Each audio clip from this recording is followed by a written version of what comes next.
Bonjour à tous et bienvenue chez BR Performance. Aujourd'hui, je suis avec Colin. Salut Yorick. Ça va? Ça va et toi? Nickel. Comme je vous l'avais promis, on se retrouve aujourd'hui pour la bête qui est derrière, c'est-à-dire notre fameuse Golf 8R qui, comme vous le savez, est prépa stage 2. Donc, c'est la tienne plus précisément. C'est ça. Donc là, celle-ci, tu l'as tout fait.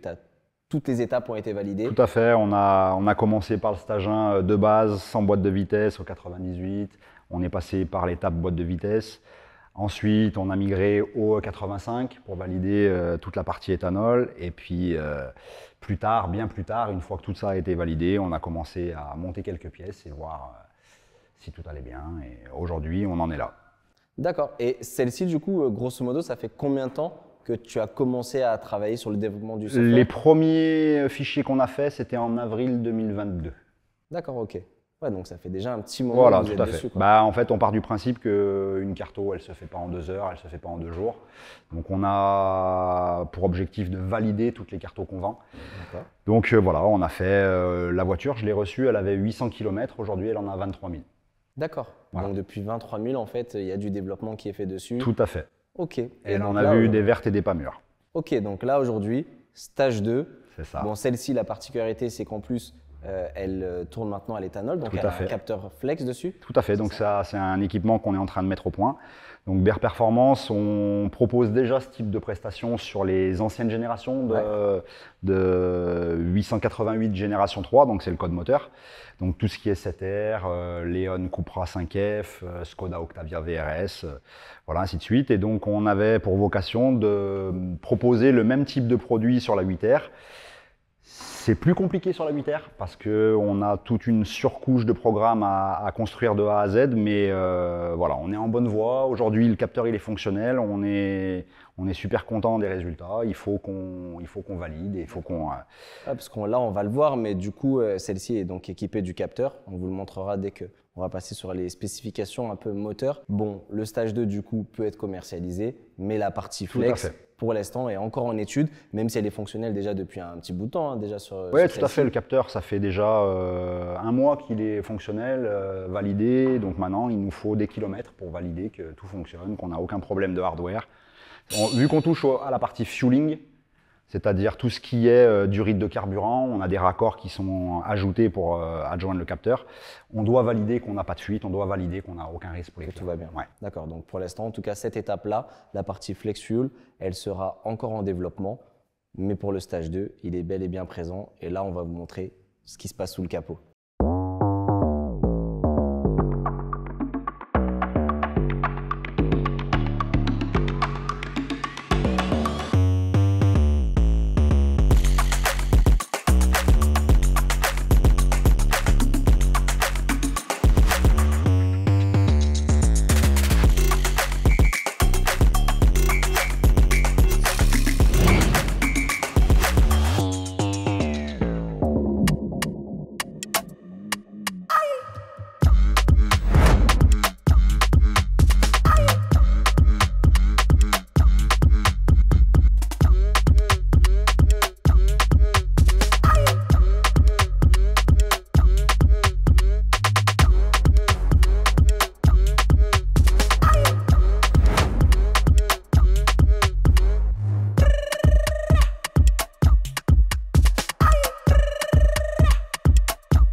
Je te laisse nous montrer la bête. Voilà. Tu n'as même pas un vérin, c'est-à-dire qu'ils ont fait une Golf 8R, il n'y a pas de vérin qui 2021, voilà. Tout à donc on a bien les fixations, mais… c'est juste pour le fun, quoi. Ouais, c'est… Ok, bon, mis à part ça, aujourd'hui, on a donc stage 2 flex, comme on l'a dit. Ouais. Ce stage 2, qu'est-ce qu'il comporte comme pièce? Alors, on a l'admission Racing Line R600. D'accord. On le monte sur beaucoup de véhicules, même en stage 1, c'est toujours un petit plus en termes de gains. On a le DEFAP Miltech avec le Catasport HJS, donc à savoir que la voiture est toujours catalysée. D'accord. On a juste un Catasport 200 cellules. Et on a le gros échangeur Wagner qu'on a mis récemment et qui fait une belle différence. Ok, ouais, donc parce que c'est ça la différence finalement entre le stage 1 plus et le stage 2 finalement. Exactement. C'est bon, stage lui. 1 plus, on est des katas, comme on l'a dit dans une précédente vidéo, des fab, des katas, carte au moteur, carte aux boîtes, et après le fait de rajouter l'échangeur permet d'aller encore chercher des performances et peut-être un maintien de la plage. C'est surtout qu'en fait ce véhicule-là d'origine, il est équipé d'un échangeur qui sert à rien. En fait, donc la voiture elle chauffe énormément, donc elle fait de la perf. Mais par contre, l'échangeur, il apporte vraiment une stabilité dans les performances. Sur banc, on arrive à prendre 50 degrés, 60 degrés d'IAT en été. D'accord. Avec l'échangeur, le dernier run qu'on a fait, on prenait 28, je crois, pour une température extérieure de 20 degrés. Donc en fait, on avait un delta de température qui était stabilisé et qui était très performant. D'accord. Ouais, et ça, en termes de perf, ça amène vraiment un réel apport du coup sur le stage 2, d'avoir l'échangeur, donc vraiment le setup complet. Parce que bien souvent, les gens pensent que c'est un peu à la carte, j'ai envie de mettre ça et tout. Mais un vrai stage 2, du coup, on est vraiment sur… Le vrai stage 2 sur ce véhicule-là, c'est avec l'échangeur. Sinon, on ne considère pas ça comme un stage 2. En termes de score, du coup, qu'est-ce que ça donne? Parce que je pense que ce que vous voulez savoir, vous, c'est ce stage 2. Qu'est-ce qu'il donne? Parce qu'en stage 1, on avait déjà parlé de la Golf 8R précédemment qui était à 403 chevaux. Je précise d'ailleurs que le client qui nous avait fait faire cette Golf stage 1, la bleue, qu'on avait présentée la dernière fois, nous a commandé le setup complet stage 2. D'accord, donc il a vu que ça a été validé. Exactement. Moi, je veux pareil, quoi. Et il a fait une commande et les pièces sont en cours. Ok, bah arrête de nous faire saliver. Dis-nous les perfs. Actuellement, au 98, un setup comme ça, on est sur 430 chevaux. Et 550 newtons, 560 newtons. 560 newtons. C'est ça. 430 chevaux. D'accord. Là, on parle, encore une fois, du stage 2 avec les pièces qu'il y a. Tout à fait. Sans flex. Sans flex, au 98. Au 98. Voilà. Par contre, essence de très bonne qualité. C'est des moteurs qui commencent déjà à aller chercher des grosses puissances au litre. On est sur 215 chevaux au litre, donc il faut soigner les entretiens, il faut soigner le fuel qu'on met dedans, il faut, faut prendre soin de l'auto. Ouais, donc 430 chevaux, 560 newtons. C'est ça, ouais. En draguer, est-ce que tu as des perfs? Parce que bon, on avait déjà vu que, effectivement, avant ça, elle avait déjà fait parler d'elle, celle-ci. On ne citera pas où elle a fait parler d'elle, mais en termes de perf au draguer, est-ce que tu as des idées? Bien sûr, oui. Tu as déjà réalisé des draguis? Bien sûr, j'ai réalisé des draguis. Donc au 98, avec les pièces, on est aux alentours de 3 secondes 7, 3 secondes 6 au 0 à 100. Et on descend sous les 8 secondes 4 au 100-200. D'accord. Ouais, donc encore une fois, je reviens souvent à cette première vidéo, mais on en parlait, on espérait avoir ces chiffres-là finalement. Aujourd'hui, c'est des chiffres qui sont établis et qui parlent d'eux-mêmes parce que 3 secondes 6, 3 secondes 7, c'est quand même assez impressionnant. Et en dessous les 8 secondes 5, c'est ça? Ouais. C'est quand même… 8 secondes 28, exactement. D'accord. En termes de sensations sur route, toi qui avais déjà eu une 7R avant, qui l'avait déjà pas mal poussé… c'est hyper efficace. C'est hyper efficace, honnêtement. Alors à ce niveau de puissance, après, on pourrait demander un petit peu plus de tenue sur les amortos, un peu plus de mordant sur les freins. Bien évidemment, on a quand même fait un jump de 100 chevaux et de 100 Nm. Donc, allez, je ne vais pas dire que le châssis il encaisse facile, mais il n'est pas dépassé par les événements. Le 4 roues aide énormément à la motricité, donc c'est quelque chose qui… voilà. Le double Aldex joue là-dedans un peu ou pas du tout? Le double Aldex, il participe à l'équilibre de l'auto en général, et en fait, on a l'impression qu'on pourrait presque lui en mettre encore plus que… D'accord.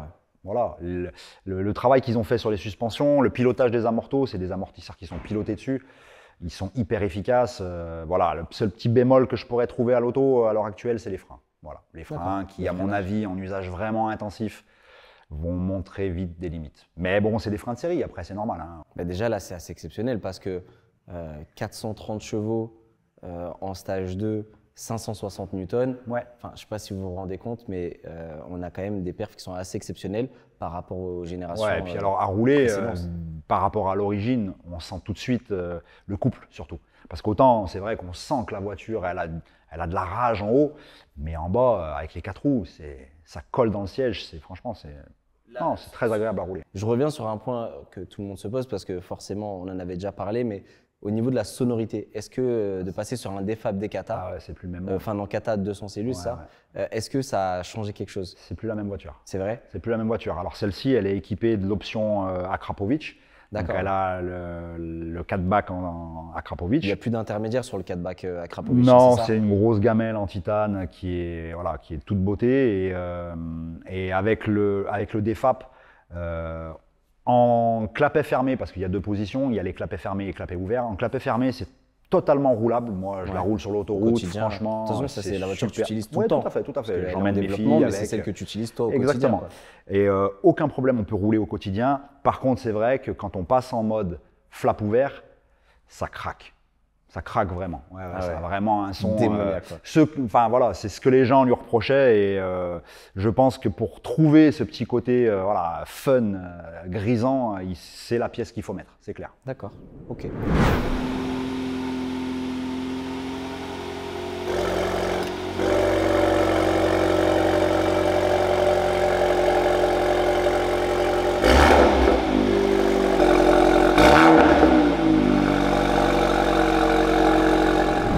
Comme tous les préparateurs, on n'en a jamais assez.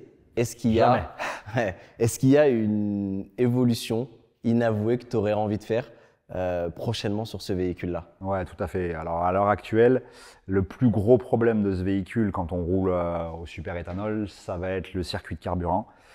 Il faut savoir que cette auto, la 8R, elle est équipée d'une pompe basse pression brushless qui équipe aussi les Audi RS3. Donc en termes de capacité de pompe, on a de la marge. On est bien. Par contre, le fait qu'on n'ait pas de rampe MPI, donc La biinjection. voilà, la biinjection, les injecteurs additionnels, ça pose un vrai problème parce qu'aujourd'hui, il n'existe aucune pompe performance sur ce véhicule, aucun injecteur performance sur le véhicule.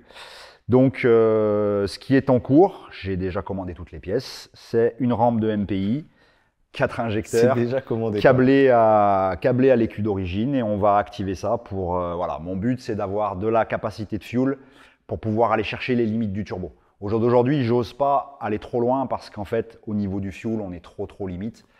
Mais une fois que j'aurai de quoi alimenter le moteur en carburant, eh ben, on ira voir et voilà, je te cache pas que si on arrive à faire 500 chevaux avec un turbo d'origine. Turbo stock. Ouais.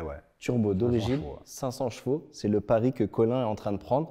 Pour resimplifier, en gros, on a déjà une capacité de turbo qui est large. Donc, on a de la disponibilité au niveau du turbo. Par contre, au niveau de l'arrivée d'essence, on va devoir rajouter en fait des pièces pour pouvoir avoir un flux supplémentaire parce que pour l'instant, on est limité. Exactement. Et une fois qu'on aura ces deux choses, donc l'air et l'essence, on espère faire 500 chevaux avec un turbo d'origine. C'est mon espoir. Eh bien, écoute, pari tenu.